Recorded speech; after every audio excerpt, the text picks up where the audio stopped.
let's briefly shift to mains exam, which is more about answer writing, too much of creation of points, generation of arguments, etc. How did you tackle that?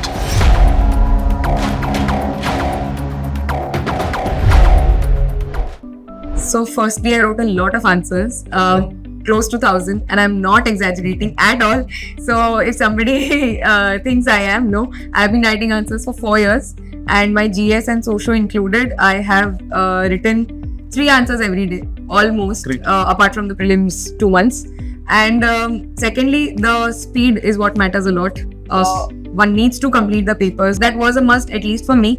In 22, the ethics paper was very lengthy, as far as I can recall. And a lot of very serious candidates were not able to complete the paper. Absolutely. So I got good marks, I think, just because of the fact that I was able to complete the paper, while others were not.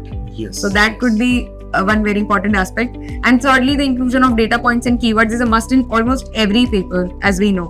Fourthly, the depth in optional, that is very important in scoring average marks around, like in humanities, I may say 240 to 50, 2 to 80 to 90, which would be exceptional. That bracket is really important. Yes. And the essay I did not perform very well in the last 2 attempts, so I focused on it a lot in this attempt.